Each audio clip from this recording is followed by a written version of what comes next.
everybody, comment ça va? C'est Isa. Je suis très heureuse de vous retrouver aujourd'hui dans cette vidéo imprévue. Imprévue parce que j'ai eu un coup d'inspiration en regardant la vidéo sur les 7 planètes rétrogrades du Bureau des Affaires Célestes. Anciennement, je crois que c'était les étoiles, la vie et nous, Natalia ou quelque chose comme ça. Donc je répète, le Bureau des Affaires Célestes, c'est la chaîne, donc j'imagine de Natalia, que de toute façon j'ai partagé dans ma communauté parce que j'adore ces vidéos. Je m'intéresse beaucoup à l'astrologie, même si j'y connais que dalle moi-même, ou très très peu. Et c'est la seule, en fait, j'en ai vu plusieurs des chaînes d'astrologie, mais c'est la seule avec qui, je sais pas, j'accroche. Avec les autres j'accroche pas, avec elle j'accroche. Va comprendre, Charles. Donc bref, alors en fait, elle m'a inspiré de faire cette vidéo, Natalia. Alors c'est pas une concurrence du tout, hein, parce que moi l'astrologie ça fait vraiment deux. Mais j'ai envie de regarder du point de vue des cartes. Donc, Natalia dans la vidéo que j'ai partagée nous explique ce que veut dire en fait les rétrogradations courantes, enfin pour certaines et pour d'autres prochainement, des 7 planètes, donc Pluto, Saturne, Neptune, Vénus, Mercure, Uranus et Jupiter, il me semble. Donc elle nous explique planète par planète, hein, et du point de vue de l'astrologie ce que ça veut dire, et j'ai trouvé ça extrêmement intéressant comme d'habitude, donc j'ai partagé. Mais moi j'ai envie d'aller voir les 7 planètes ensemble, globalement, et du point de vue des cartes, ce que ça peut donner comme visite. On va aller leur rendre visite à nos chères planètes. Alors pour ce faire, je vais utiliser le Urban Tarot. Ce tarot m'a été très généreusement offert par une abonnée, je te remercie énormément. Cependant, je dois être sincère, j'ai beaucoup de mal à accrocher avec parce que je le trouve froid. Je trouve que les images sont extrêmement froides. Enfin, il y a quelque chose de très froid dans ce tarot. Donc je l'utilise avec parcimonie, mais j'ai été dirigée vers celui-là. Alors je ne sais pas pourquoi, mais j'ai été dirigée vers celui-là. Donc je respecte ce qu'on me demande. Et je vais prendre également le Dixit. Donc le Dixit et le Urban Tarot. À la fin, je donnerai un message des 7 planètes avec la petite voix qui m'a été très généreusement offerte par une abonnée également. Donc je te remercie encore et encore et encore et encore parce que l'abonné en question est vraiment un cadeau sur cette chaîne et dans ma vie, donc merci encore à toi un milliard de fois. Et donc je donnerai un message des 7 planètes pour le collectif, et à la fin, cette fois de cette vidéo-là, je vais donner un message pour 3 choix des 7 planètes, mais pour 3 choix, juste un message de la petite voix, pour vous plus précisément, pour voir ce qu'elles ont à vous dire à vous plus précisément, ok? Alors, on va pour le moment mettre les dés de côté, et on va commencer avec notre visite, et on va aller voir nos 7 planètes. Donc nous, on va embarquer dans une fusée spéciale Halloween. Je vais pas prendre celle d'Elon Musk parce que j'ai pas encore confiance. La NASA, on n'en parle même pas, hein. C'est un nom direct. Donc on va prendre la fusée spéciale Isabelle. Pourquoi j'ai dit Halloween? C'est rigolo parce qu'Halloween c'était mon nom avant. C'est rigolo ça. Est-ce que j'ai dit Halloween ou est-ce que j'ai rêvé? Ou est-ce que je l'entends dans ma tête? Mais en même temps on parle de rétrogradation, donc j'imagine que voilà. Donc la fusée, eh ben écoutez, restons sur la spontanéité du moment et prenons la fusée Halloween, pourquoi pas. Alors prenons la fusée Halloween et allons voir dans l'espace, en route, en voiture, enfin en fusée tout le monde. Tac tac tac, on va aller frapper à la porte de l'univers. Si toutefois il y a une porte, je ne sais pas. Moi personnellement j'y suis jamais allée, donc je ne sais pas. D'accord, je ne me fie qu'à ce qu'on me dit dans les livres d'école et dans les médias et tout ce en quoi j'ai très peu confiance finalement. Donc je ne sais pas, moi je ne sais pas comment est l'univers, je n'y suis jamais allée, donc je ne sais pas. Je ne le vois que d'un point de vue terrestre, donc je le vois pas en fait, je le vois peut-être la nuit, mais et encore de très très loin. Bref, blablabla. Bla. Je suis désolée de beaucoup blablater, mais il faut être réaliste, hein, pour aller jusqu'aux 7 planètes, il faut beaucoup de temps. Alors c'est parti, on frappe à la porte de l'univers et on demande, on va voir les 7 planètes, comment est-ce que les 7 planètes rétrogrades que j'ai mentionnées précédemment nous accueillent. Ouh, c'est intéressant. J'ai vu cette carte il y a quelques jours en arrière, quand je regardais, quand je venais de l'acquérir, le Dixit. J'ai regardé, et je suis tombée sur cette carte, et je me suis dit, waouh, c'est poignant. C'est le mot qui me vient. Poignant. Pourquoi poignant? Bah parce que poignant, parce que dramatique, parce que le sang, là, sur le nœud, et poignant, parce qu'il faut empoigner la corde pour monter, n'est-ce pas? Ça me fait penser à la poigne, prendre les choses en main de manière poignante, véritablement, ici. Alors, bah, on nous accueille avec je sais pas, est-ce qu'on trouve poignant le fait que l'on vienne leur rendre visite? C'est cette planète. J'observais justement cette carte à ce moment-là, quand je l'ai vue la première fois. Et j'y ai vu quoi? Bah, j'y ai vu le fait de s'acharner sur le même nœud tout le temps, alors qu'il y a plein d'autres nœuds à défaire. Donc il y a l'idée de s'acharner et de se faire du mal, à s'acharner toujours sur la même chose, alors qu'il y a plein d'autres choses à regarder. Ouais,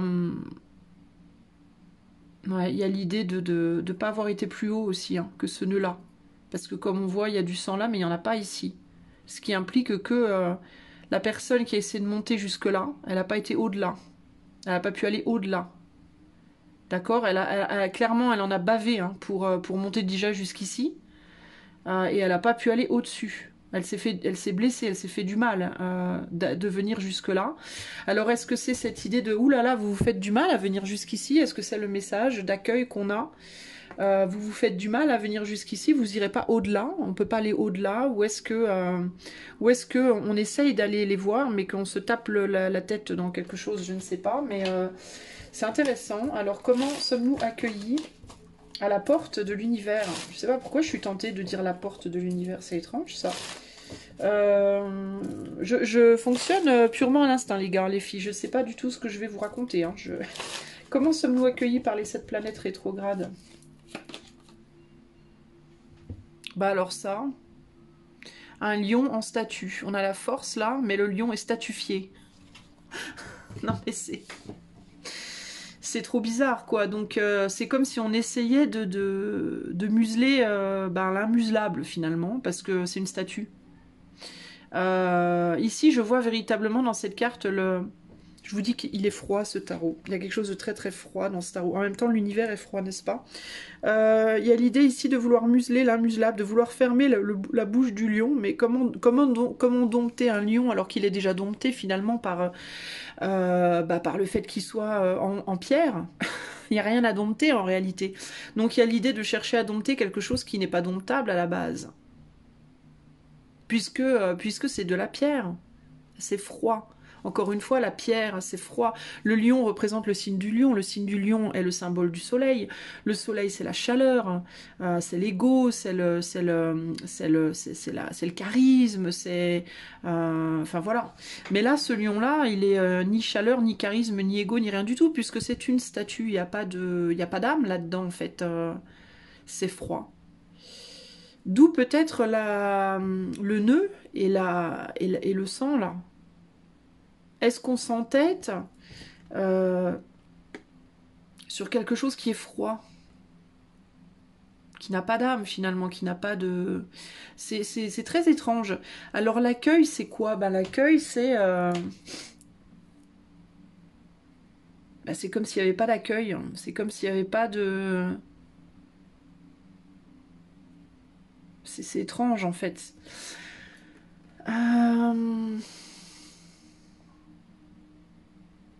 Je sais pas ce qu'elle attend, cette personne, de ce lion-là, de ce lion avec la gueule grande ouverte statufiée. C'est une représentation, en fait, ce lion. C'est pas vraiment le lion, c'est la représentation du lion.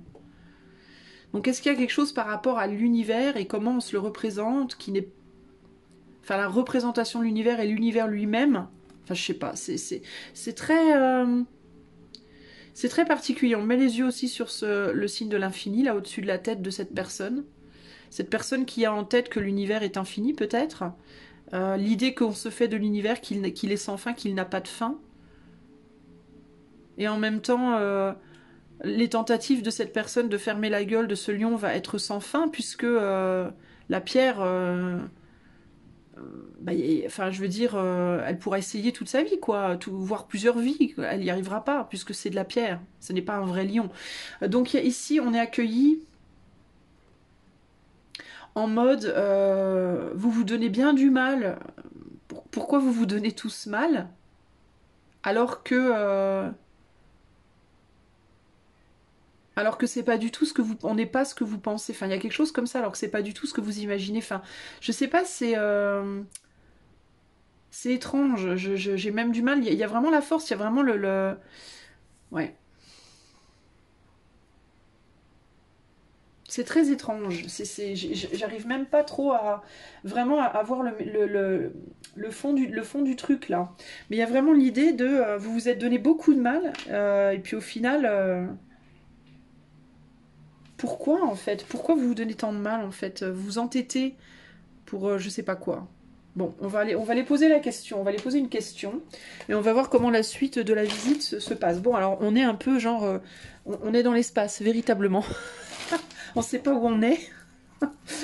Bah, on est à un nœud, hein, véritablement, on est à un nœud. Alors, ok, bon, alors on est là et on pose une question. Alors, du coup, on est à la porte. La porte, je sais même pas si elle est fermée. Bon, elle est ouverte, la porte, je pense, puisque la gueule du lion est ouverte. Donc, la porte doit être ouverte. Mais alors, qu'est-ce qu'on fait avec cette porte ouverte? C'est un peu ça, ici, l'idée. Alors, quelle est la question que l'on pose aux 7 planètes rétrogrades en ce moment, ou qui le seront bientôt? Quelle question on pose à ces 7 planètes? Alors là, on part dans des symboles. La vache. Alors, on demande quoi? On a un cœur et on a un tiroir entrouvert. Alors, c'est un signe, ça, d'une planète d'ailleurs, je crois, mais je ne sais plus laquelle. Je sais même pas d'ailleurs si c'est le signe. Si vous connaissez ce signe, les amis, mettez-le moi en commentaire, parce qu'il me semble que c'est le signe d'une planète, mais écrit d'une manière particulière. Alors, attendez, je vais quand même regarder vite fait, symbole des planètes. Attendez, parce que si c'est une planète, je veux... il faut qu'on sache laquelle. Symbole... Attendez. Planète. Ok. Alors, voyons voir. Symbole des planètes. À quoi ça pourrait ressembler? Non, mais je les ai pas toutes là. Moi, je les veux toutes. Ah, voilà, je les ai toutes. Alors, qu'est-ce que ça pourrait être, ça? Non. Non, non, non. Non, c'est pas un symbole de planète. Non, j'y vois pas. C'est pas un symbole de planète. Alors je ne sais pas ce que c'est du coup, ce signe-là. Si vous le savez, dites-le moi, celui du tiroir ouvert là. Bon, en tout cas, c'est un symbole occulte. Enfin, c'est un symbole de je sais pas quoi. Ça peut être une lettre hébraïque, ça peut être, je ne sais pas. Je ne sais pas trop ce que c'est parce il y a le pi ici, il y a l'œil qui voit tout, il y a la spirale, il y a le nombre de il y a le signe de l'infini. Ça, c'est comment ça s'appelle la node, le nœud nord, je crois. Non, c'est pas un nœud nord, ça. C'est alpha ou oméga, ça. Ça, je ne sais pas. Enfin, bon, tout un tas de signes comme ça bizarres. On a comme un espèce d'ermite ici. Et on a un cœur. Alors, peut-être qu'on demande la question, comme ça nous paraît très froid, tout ça. Notre question, ça va peut-être être où est ton cœur? Où est la chaleur? Où est le cœur? Où sont les émotions? Où mettre les émotions? Où mettre le cœur? Pourquoi tant de froideur peut-être? Où est ton cœur? Où est le cœur de l'univers? Où est le côté émotionnel? Parce qu'il y a vraiment quelque chose de très très froid. Alors, j'ai l'impression aussi, il me vient là que j'ai l'impression qu'il est en train d'utiliser ce cœur comme une... Vous savez, les baguettes pour trouver l'eau, là. Bah, c'est ça, en fait, l'eau, c'est les émotions. Et c'est comme s'il utilisait ce cœur comme un pendule ou comme des baguettes pour essayer de trouver où sont les émotions.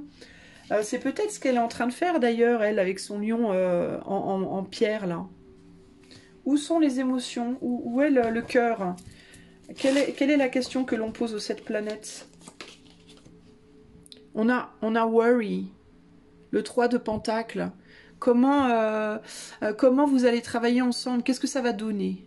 Mais c'est intéressant parce que j'ai l'impression qu'on demande aux planètes qu'est-ce que vous allez donner en fait. Ah, le cœur, les émotions, c'est aussi l'amour. Et l'amour, c'est ce qui fait qu'on se met en couple et qu'on fait des enfants, n'est-ce pas? Donc l'amour, c'est ce qui attire deux personnes ensemble pour qu'elles s'accouplent et qu'elles fassent quelque chose. Donc les deux personnes qui donnent la troisième, donc l'enfant. Donc ici, ça peut être qu'est-ce que vous allez donner? Quelle va être la somme la résultante de vos 7 énergies qui travaillent ensemble. C'est ça, je pense, ici. Et l'amour, alors c'est très intéressant ça. Du coup, l'amour ici, il n'est pas vécu comme sur Terre, de manière plus émotionnelle. C'est un amour froid, enfin c'est vécu froidement, comme juste une somme mathématique. C'est ouf ça, hein. C'est dire à quel point finalement la Terre nous influence. On n'a pas idée. En fait, on a tendance à projeter, hein, c'est dingue ça. Hein. On a vraiment tendance en tant qu'être humain à vouloir projeter la manière de fonctionner terrestre à l'univers et certains projettent. Et c'est ça en fait, c'est pour ça qu'on s'entend pas sur Terre. Qu'on a des personnes qu'on pense être pleines d'amour et d'autres froides. Mais c'est pas qu'elles sont froides, c'est qu'elles j'ai l'impression qu'elles fonctionnent dans l'autre sens, c'est qu'elles veulent projeter l'univers très mathématique à la planète. Alors que la plupart des gens qui vivent sur... Enfin, la plupart, ouais, probablement la majeure partie, j'ai envie de dire, des gens qui vivent sur Terre veulent projeter leur manière de fonctionner terrestre, donc l'amour comme ils le voient d'un point de vue terrestre, sur l'univers, en fait. Ok, tout s'éclaire. Enfin, pour moi, en tout cas, tout s'éclaire. Je sais pas pour vous, mais pour moi, tout s'éclaire. Parce que là, on n'a pas de... Enfin, c'est pas qu'il n'y a pas d'amour, il y en a, en fait. Mais il n'est pas du tout vécu pareil. Il est vécu froidement. Il est vécu comme une équation. Comme 1 plus 1 égale 3, c'est-à-dire le 1 se merge et donne une troisième énergie. Et nous, sur Terre, c'est vécu comme je t'aime, tu m'aimes, on fait des bisous, des câlins, on fait l'amour, on fait un joli bébé, oh que c'est beau. Et, vous voyez, ça n'a rien à voir. Alors, on le voit, on rajoute quelque chose, on rajoute une dimension concrète, émotionnelle à une équation. Alors que du point de vue purement universel, universel finalement, dans l'univers, c'est uniquement une équation. Le fait que justement on mette le sang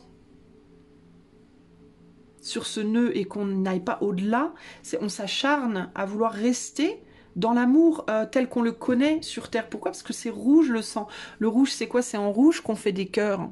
C'est la passion, c'est le côté, le désir et la passion. C'est ce qui anime l'amour, finalement, le sentiment d'amour. C'est ce qui rajoute, c'est le côté terrestre rajouté à l'équation de l'univers. Ok, et donc nous, la question qu'on pose à l'univers, c'est où est le rouge? Où est l'amour tel qu'on le connaît sur Terre? Dans cette construction froide. Pas étonnant, maintenant je comprends pourquoi j'ai été poussée à prendre ce tarot que je trouve très froid. Bah bah voilà. Bah parce que l'univers est froid. L'univers n'a pas la passion et le désir. Ça c'est très terrestre en réalité.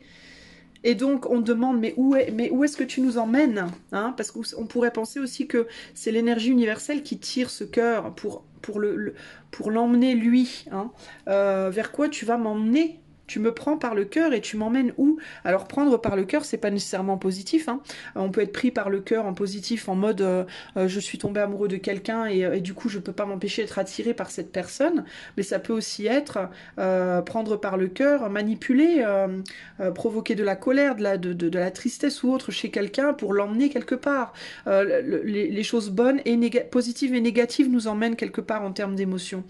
Donc on pourrait croire vraiment ça, là, que c'est... La question, ça va être où est-ce que vous nous emmenez, nous, humains? Dans votre mergence des 7 planètes ensemble, dans votre mergence, quelle sera la résultante, vers quoi vous nous emmenez? Oh, intéressant. Alors, la réponse, pas l'univers, mais qu'est-ce que ces 7 planètes spécifiquement? Du coup, tout ensemble, la somme de ces 7 planètes, puisqu'on parle en calcul froid, la somme de ces 7 planètes, où veut-elle nous emmener? Où veut nous emmener la somme de ces 7 planètes?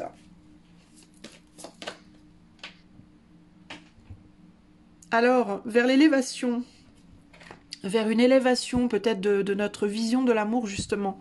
Alors vous noterez qu'on est toujours dans le bleu. Hein. On a du bleu là, on a du bleu là, on a du bleu là. Le bleu est très fort ici. Donc il y a vraiment quelque chose par rapport à la communication et la créativité, puisque la parole crée, n'est-ce pas et la créativité aussi du chakra, on a du rouge et du orange. Donc communication, le rouge, le chakra racine, le orange, le chakra sacré. Donc on est vraiment dans la créativité et la communication ici. Hein. Alors ce qui est intéressant, je note aussi, c'est que ici, Le rouge est bien dans la forme d'un cœur, c'est-à-dire l'amour. Ici, le rouge est dans la forme d'un cercle. Le petit cœur s'est transformé en ballon. Le vieillard s'est transformé en petite fille. Donc il y a quelque chose par rapport au temps, le temps qu'il faut pour passer de l'état d'enfant à l'état d'adulte. Quelque chose, il y a une régression, j'ai l'impression. On dirait une régression sur le plan physique et une augmentation sur le plan de l'énergie, de, comment dire, de la vision de l'amour, de la vision des sentiments, de la vision des choses, je sais pas, c'est de la vision de l'invisible finalement. Une évolution sur le plan de l'invisible et une régression sur le plan du visible. C'est étrange, hein. Il y a comme une transmutation, comme une inversion finalement. Je vous disais tout à l'heure qu'on mettait le doigt sur ce 8 là, et le 8 c'est la transmutation aussi, hein. Intéressant. Bon, on va tirer la deuxième carte. Vers quoi vous nous emmenez là? La somme des 7 planètes, vers quoi est-ce que vous nous emmenez? C'est intéressant aussi. On parle beaucoup de franc-maçonnerie, hein. Il y a beaucoup de symboles franc-maçonniques partout là. Je dois vous le dire quand même, je peux pas empêcher de le voir. Donc, et là, on a l'indolence. Ok, le 8-2, c'est le 8 de quoi ça? J'en sais même rien. Le 8 de coupe, j'imagine, c'est des vers. Et oui, le 8 de coupe, c'est le fait d'être satisfait par quelque chose, mais pas assez. Enfin, c'est satisfaisant d'un côté, mais c'est pas satisfaisant d'un autre. Enfin, c'est pas... c'est trop puissant et on veut aller vers quelque chose de plus calme et de plus stable, avec le 9 de coupe. Un bonheur plus stable, plus confortable, quelque chose de moins excité. Et c'est intéressant parce qu'on voit justement que ce ballon, là, le rouge, il s'élève. Alors attendez, c'est le fait de laisser derrière soi quelque chose qui n'est plus, enfin qui a été satisfaisant, j'imagine, pendant un certain temps, mais qui ne l'est plus. Eh bien, j'ai envie de dire que c'est vraiment lié à... ça nous emmène vers quoi? Bah, ça nous emmène vers une transformation des choses telles qu'on les vit sur Terre, dans la matière et dans la chair, et une transformation aussi des choses telles qu'on les vit sur le plan émotionnel et mental. Donc il y a, en fait, c'est une transformation de tout. C'est ouf ça. Transformation aussi bien physique, matérielle, spirituelle, émotionnelle.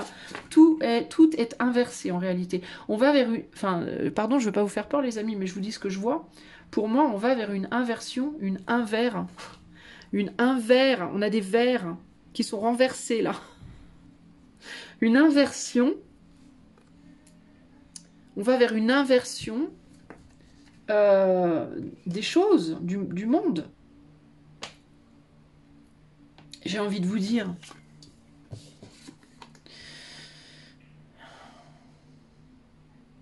Et une épuration, véritablement. Il y a vraiment cette idée d'épuration aussi. Ici, on a une maison avec tout un tas de bordel. Il y a des papiers, il y a des verres, il y a je sais pas ce qu'il y a, j'arrive même pas à tout à voir. Un ordi, des photos, des trucs collés partout au mur. C'est le bordel, quoi. Il y a des liquides qui se sont écoulés. Et là, on est dans l'épuration totale. Il n'y a rien. Là, il n'y a rien. Alors là, il y a trop. Et là, il n'y a plus rien du tout. Donc, bah, on est... Alors, le truc embêtant, c'est qu'on n'est pas dans un juste milieu, quoi. On est dans quelque chose d'assez radical, hein. C'est comme si on allait du trop, de l'orgie à plus rien, quoi. Quasiment plus rien. Ce qui est intéressant aussi, c'est le fait que ce ballon s'élève et que ici, il y a l'idée de monter à une corde. De monter à une corde. Et donc, c'est une élévation douloureuse.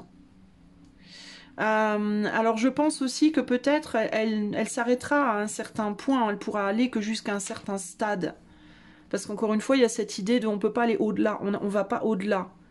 Il y a d'autres nœuds pourtant. Hein, il y a d'autres niveaux, entre guillemets. Mais il y a une élévation ici, mais ça s'arrête là. Et c'est douloureux d'y aller, hein. Ben, concrètement. Hein. Il y a l'idée vraiment de travailler dur. Hein. Là, on a quelqu'un qui a fait du sport à s'en faire saigner les mains, quoi.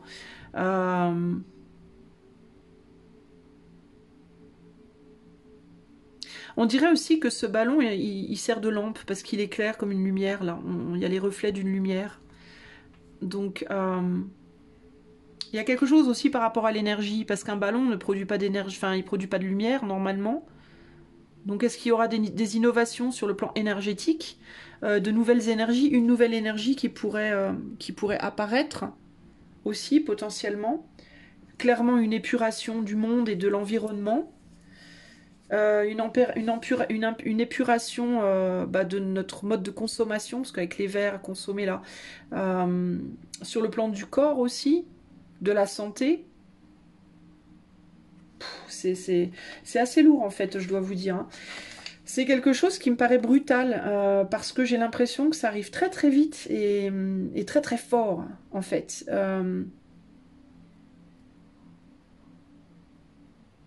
Donc vers quoi on veut nous emmener? On veut nous emmener vers une inversion et comme une inversion des choses et une épuration. Mais c'est assez laborieux. Qu'est-ce que... alors du coup, on est en train de contempler, nous on est là-haut perché dans l'espace, un peu comme ce ballon là. Hein. On est un peu comme ce ballon finalement. On est attaché au sol, mais on est un peu perché comme ça en apesanteur là. Et on voit qu'on peut pas aller au-delà hein, d'un certain stade. C'est bloqué, hein, après, voilà. Et du coup,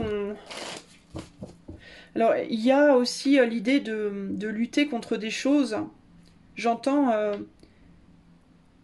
qu'on ne peut pas, que la nature humaine, dont la nature humaine, c'est comme si cette planète allait épurer des choses en nous, que la nature humaine seule, sans l'assistance de ces planètes, ne pourrait épurer.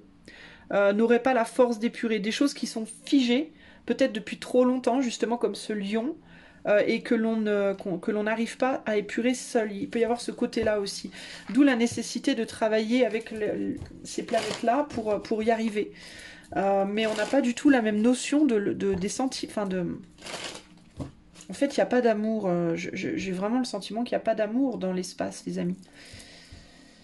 Il y a quelque chose de très très très froid et de très très... c'est comme si l'amour appartenait à la planète et pas à l'éther, pas à l'espace en fait. Enfin après il y a l'espace, il y a l'éther, enfin il y a des plans différents mais très étrange. Alors, qu'est-ce qu'on réalise nous dans notre... parce qu'on est là, donc en apesanteur, on écoute tout ça et intimement, entre les lignes, inconsciemment, qu'est-ce qu'on est en train de comprendre?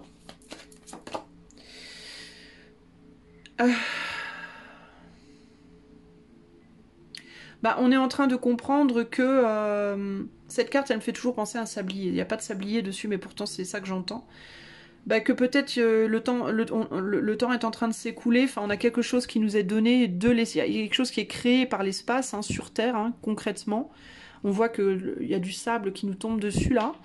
Que notre bateau, il est déjà plein. On a déjà 3 pyramides. Alors c'est intéressant aussi qu'on ait le pyramide. Je vois beaucoup, beaucoup, beaucoup de trucs francs-maçons ici. Alors moi, personnellement, il faut que je vous le dise, parce que si je vous le dis pas, vous allez probablement, il y en a certains d'entre vous qui vont extrapoler sur mes idées et mes penchants. Personnellement, la franc-maçonnerie, je suis neutre sur le sujet parce que déjà je connais un franc-maçon très bien. Je sais que enfin je le connais vraiment suffisamment pour savoir que c'est pas une mauvaise personne du tout. J'en ai parlé avec lui d'ailleurs de toutes ces histoires de franc-maçonnerie. Et pour moi, de par tout ce que j'ai entendu, la personne à qui j'en ai parlé, qui connaît forcément d'autres francs-maçons aussi, etc. La franc-maçonnerie, c'est comme tout, c'est comme les religions en fait. C'est comme il y a une plus grande partie qui est tout à fait, qui a comment dire, des idées nobles, et il y a une faction, un noyau qui est pourri en fait, voilà, qui est pourri et qui va dans les extrêmes. Comme il y a des extrêmes dans les religions catholiques, christianiques, comme il y a des extrêmes dans l'islam, comme il y a des extrêmes dans voilà. C'est pas vraiment une religion, la franc-maçonnerie, mais le principe est un peu le même. Voilà. Toute la franc-maçonnerie n'est pas foutre en l'air. Il y a énormément de connaissances ésotériques de personnes qui y vont pour faire des choses bien et pour apprendre sur l'ésotérisme, etc., pour se cultiver et pour véritablement s'entraider, etc. Mais il y a une élite, un noyau, je ne sais pas comment appeler ça, une faction qui est pourri et qui l'utilise, on va dire, qui utilise ça d'une manière destructive plutôt que constructive, tout comme il y a des gens qui sont dans le catholicisme et qui le pourrissent, tout comme il y a des gens qui sont dans l'islam et qui le pourrissent, etc., etc. Donc quand je vous dis il y a beaucoup de symboles franc-maçonniques, c'est pas c'est pas péjoratif, c'est pas une insulte à la franc-maçonnerie ou quoi que ce soit, c'est que peut-être que les gens qui sont francs-maçons ont des connaissances par rapport à tout ça que nous, comme moi, lambda, personne lambda, on n'a pas, par exemple, vous voyez, mais peut-être pas les petits francs-maçons, ceux du bas. La franc-maçonnerie, en fait, c'est un peu comme la vie, quoi. Il y a les petits tout en bas, il y a les moyens, puis il y a les gros au-dessus qui, peut-être, détiennent des connaissances, entre guillemets, que nous, on n'a pas. Vous voyez? Mais il y a quelque chose là, ce qu'on est en train de comprendre. Qu'est-ce qu'on est en train de comprendre par rapport à tout ça? Qu'est-ce qu'on est en train de comprendre? Princesse de coupe, le costume designer. Ouais, ouais, l'univers est en train de nous modeler, quoi. Hein, ce qu'on est en train de comprendre, c'est que l'univers est en train de remodeler notre environnement concrètement, quoi. Il est en train de nous rhabiller, quoi. Il est en train de nous tailler un costume, quoi. C'est un peu ça l'idée, hein. Ça va nous changer sur tous les plans. Ça va nous changer sur tous les plans. Ça va nous changer sur le plan physique, psychique, émotionnel, matériel. Tout va changer. Enfin, c'est un peu ce que je vois dans ces cartes-là, concrètement. Avec tous ces tiroirs fermés aussi, je vous disais tout à l'heure, enfin il y a 30 secondes, que j'ai l'impression qu'il y a peut-être la franc-maçonnerie savent des choses que nous on ne sait pas. Et regardez, dans tous ces tiroirs, il y en a qu'un qui est à peine entrouvert, quoi. Avec ce symbole-là, et je ne sais pas ce qu'est ce symbole. Donc il y a vraiment cette idée de, on ne sait que probablement un dixième et encore de ce qu'il y a à savoir, quoi. On sait rien en fait. Mais avec ce sable qui coule, qui me paraît couler aussi de manière assez calme et régulière, hein. C'est comme si on nous disait un peu ici aussi, bah, c'est juste ce qui doit se passer, quoi. Ça a toujours été. Il y a eu le temps des pyramides, et puis le sable, il a fait les pyramides, il a fait probablement tout ce qu'il y avait avant, et puis il fera le reste, quoi. Il peut y avoir une autre pyramide en construction, là, concrètement. C'est comme si on nous disait, c'est l'univers qui a fait les pyramides, et c'est l'univers qui fera encore celle-là, quoi. On dirait que ça dépend pas de nous, en fait, pauvres petits humains que nous sommes. On dirait que ça dépend pas vraiment de nous, en réalité. Tout ça. Bon. Donc, conclusion. Bah déjà, du point de vue de l'univers, du point de vue des planètes, on n'est pas... Et pourtant, il y a Vénus, hein, il me semble. Attendez, je regarde, mais... Ouais, on a Vénus. Vénus, c'est la planète de l'amour. Donc, on peut pas dire que c'est parce que je contacte des planètes froides. Il y a Vénus qui est la planète de l'amour. Mais d'un point de vue de l'univers... On est monté dans l'espace pour aller les voir, ces planètes. D'un point de vue de l'univers, on n'est pas dans l'amour, quoi. On est dans le calcul, comme un programme ordinateur. On est dans l'équation. On n'est pas dans l'amour, on n'est pas dans la passion, le désir, tout ça. Enfin, c'est très terrestre tout ça en fait. Ça, c'est des notions terrestres. Vous voyez ce que je veux dire? C'est particulier, hein. Alors du coup, on va aller voir le message des 7 planètes pour le collectif. Alors ça, c'est donc la petite voix. La petite voix, quand elle nous parle, elle dit toujours « je »,« moi ». Donc là, il faut entendre « je »,« moi ». Il faut l'entendre comme nous, les planètes, quoi. Hein, les 7 planètes. Parce que je vais donner le message du point de vue des 7 planètes. Alors, quel est le message des 7 planètes pour... des 7 planètes qui vont être en rétro bientôt ensemble, quel est leur message pour le collectif? Bon. J'ai vu le mot écologie, donc il y a quelque chose par rapport à l'écologie. Mais je ne suis pas tombée sur une date. Alors, 21 décembre. Ah bah tiens, le solstice, ah bah ça c'est fort. Apprends à vivre au-delà de toi-même et de tes propres forces et capacités afin que ton entourage puisse voir directement que c'est moi, enfin plutôt nous, les 7 planètes, qui travaillait en vous. Alors attendez, je vais recommencer, je vais le dire du point de vue de nous, les 7 planètes, ok? Donc apprenez à vivre au-delà de vous-même et de vos propres forces et capacités afin que votre entourage puisse voir directement que c'est nous qui travaillons en toi et à travers toi. De cette façon, les âmes qui n'ont ni foi ni croyance viendront à nous connaître, non pas grâce à beaucoup de paroles, mais grâce à une vie directe et démontrée. Si vous ne vivez pas comme cela, vous ne reconnaîtrez pas que nous sommes vos guides et vos compagnons et que nous et que vous avez consacré complètement votre vie à nous et à notre service. Vous devez retirer vos pieds du fond et nager au large dans les profondeurs de l'inconnu en ayant une foi et une confiance absolue, sachant qu'aucun mal ne vous arrivera car nous sommes avec vous. Vous ne saurez jamais s'il en est ainsi si vous n'acceptez pas de faire quelque chose en ce sens. Cessez de jouer sans risque, et laissez-moi vous montrer, et laissez-nous vous montrer ce qui peut arriver lorsque vous lâchez prise et nous permettez de prendre les rênes et de vous utiliser comme nous le désirons. Oh, oh la vache! Oh putain, ça calme, hein? Là, ça calme. Hein. Tout de suite, ça donne une perspective. Ça nous fout notre ego dans les chaussettes. Hein. Mais vraiment tout au fond de la chaussette. Et il arrive même à passer dans le petit trou à l'orteil gauche. Et à sortir de la chaussette pour aller s'enterrer au tréfonds de la terre, notre ego. En gros, ce qu'elles nous disent, les 7 planètes, c'est de leur faire confiance et de nous laisser être leur objet. Véritablement, c'est ça.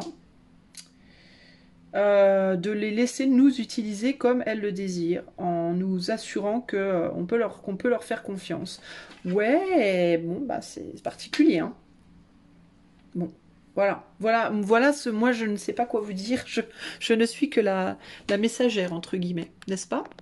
Bon, alors voilà ce que je peux vous dire. Alors on va terminer avec, alors évidemment, vous êtes totalement libre de partager vos ressentis hein, par rapport à cette guidance dans les commentaires, n'est-ce pas? Voilà. Ça c'est fait. Alors on va aller vers... on va leur demander maintenant aux 7 planètes un message rien que pour vous qui allez choisir votre choix parmi ces 3D. Puis étant donné qu'on est dans les calculs purement numériques, on y va. Allez, 3 choix. Le choix du dé jaune avec le numéro 5 sera le premier. Le dé blanc avec le numéro 5 sera le deuxième. Et le dé violet avec le numéro 2 sera le troisième. Alors je vous invite à demander aux 7 planètes un message pour vous. Et moi, je vais vous le lire. Vous faites votre choix. Et on va commencer de suite avec le choix numéro 1.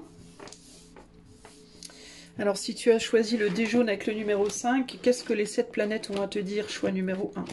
Qu'est-ce que les 7 planètes rétrogrades, prochainement rétrogrades, ont à te dire, choix numéro 1? 24 février. Ce qui est juste pour une âme ne peut pas l'être pour une autre. C'est pourquoi il est important que vous cherchiez, choix numéro 1, vous êtes plusieurs à écouter ce choix. Il est important que vous cherchiez votre propre direction intérieure et agissiez en accord avec elle sans essayer de suivre les pas de qui que ce soit d'autre. Vous avez la liberté du choix, car nous avons donné à tous les êtres humains le libre arbitre. Vous n'êtes pas comme des marionnettes qui ne peuvent bouger sans que l'on en tire les ficelles. Vous pouvez chercher et trouver ce qui est juste pour vous. Ce que vous en faites dépend de vous. Tu ne trouvez la vraie paix du cœur et de l'esprit que lorsque vous suivez ce que vous savez être pour vous. Alors, cherchez et continuez à chercher jusqu'à ce que vous ayez trouvé votre voie spécifique, puis suivez-la. Cela peut vouloir dire de tenir debout seul et faire quelque chose d'étrange pour les autres, mais ne vous laissez pas effrayer. Faites toute chose parce que vous savez intérieurement que c'est juste pour vous et que seul le meilleur en sortira. Voilà, choix 1. Choix numéro 2. Le dé blanc, le numéro 5. Les 7 planètes, est-ce que vous pouvez donner un message pour le choix numéro 2, s'il vous plaît? 7 décembre. Lorsque vous êtes en disharmonie avec l'ordre divin des choses, vous attirez à vous la disharmonie et la désunion. Vous vous trouverez en train de ramer à contre-courant en vain et vous épuiserez simplement. Pourquoi ne pas aller avec le courant, couler avec lui et vous mettre en harmonie avec ce qui se passe? Si vous apprenez à faire cela, vous vous trouverez en harmonie avec toute chose et tout le monde autour de vous. Vous ne vous sentirez plus comme un vilain petit canard, mais vous vous fondrez parfaitement avec votre entourage et votre environnement. Vous verrez que vous êtes en harmonie avec vous-même et que cette harmonie à l'intérieur se reflètera à l'extérieur. La vie coulera sans heurts et tout se mettra en place parfaitement. Vous verrez sans cesse arriver ce qui paraîtra miraculeux, miracle sur miracle. Cette manière de vivre deviendra pour vous la manière normale de vivre parce que vous serez accordé à nous, donc les 7 planètes, et que nous pourrons travailler en vous et à travers vous pour faire advenir nos merveilles et notre gloire. Bah dis donc, un sacré message qu'on reçoit là. Choix numéro 3, qui avait fait le choix du dé violet. Alors quel est le message? Choix numéro 3 des 7 planètes pour vous. 5 mai. Regardez l'abondance de la nature, de la beauté tout autour de vous, et reconnaissez-nous en toutes choses. Combien de fois durant la journée, alors que vous allez de ci de là, regardez-vous les merveilles autour de vous et remerciez et nous remerciez vous pour tout cela. La plupart du temps, vous êtes tellement pressé que vous en manquez une grande partie et oubliez de vous imprégner de ces merveilles et de ces splendeurs qui élèveraient et rafraîchiraient votre âme. Il s'agit d'ouvrir les yeux et d'être sensible et attentif. Commencez dès maintenant à devenir de plus en plus attentif aux choses importantes de la vie, aux choses qui rendent le cœur content et rafraîchissent l'esprit et élèvent la conscience. Plus vous absorbez la beauté, plus vous reflétez de beauté. Plus vous absorbez d'amour, plus d'amour vous avez à donner. Le monde a besoin de plus en plus d'amour, de beauté, d'harmonie et de compréhension, et vous êtes les personnes qui êtes faites pour les donner. Pourquoi ne pas ouvrir votre cœur maintenant et le faire? Pardon si j'ai lu un peu bizarrement, mais je passe de nous à du tu à vous et du nous à vous. Enfin bon bref, vous voyez ce que je veux dire. Je dois passer du singulier au pluriel des deux sens et c'est pas facile. Bon, eh bien, que vous dire, cette vidéo est terminée. J'espère que vous l'avez appréciée, même si les messages sont plus que déroutants et plus que presque dérangeants. En même temps, j'ai envie de vous dire, sûrement pas pour rien. À vous de faire de tout ça ce que vous aurez envie d'en faire, dans tous les cas. Chacun doit faire un travail de réflexion pour et par soi-même, mais ouais, c'est bizarre, mais je sais pas, je suis un peu déstabilisée. Mais en tout cas, voilà ce que j'ai vu. Bon, vous, les gens qui me connaissaient bien depuis longtemps, vous savez que c'est pas du tout ce que je viens de vous dire en fait. C'est pas vraiment mon point de vue et ça me perturbe énormément. Mais voilà, je vous transmets les messages qui me viennent, hein, véritablement. Ben, je pense que c'est la meilleure preuve que j'aurais pu vous donner aujourd'hui. De ma bonne foi, je ne surjoue pas les choses quand je donne les énergies que j'ai, je les transmets avec les mots qui me viennent, avec les émotions qui me viennent ou pas. Parfois c'est très froid, parfois c'est plus chaleureux, parfois ça va dans le sens de mes croyances, parfois ça va complètement à l'opposé. Mais voilà, je vous dis ce qui m'est transmis. J'espère que, en tout cas, ça vous fera réfléchir et que ça vous aidera à avancer, peu importe dans le sens où vous avez envie d'avancer. Et si vous avez apprécié cette vidéo, bah, n'hésitez pas à mettre des pouces, n'hésitez pas à commenter, partager, vous abonner si ce n'est pas fait. Si vous souhaitez faire un petit don, vous pouvez par le lien qui est dans la description de la vidéo. Et si vous voulez une vidéo privée, hein, une guidance privée, vous pouvez aller voir sur mon site avec le lien qui est dans les commentaires. Je vous fais un gros bisou et je vous dis à bientôt pour de nouvelles aventures. Ciao, ciao!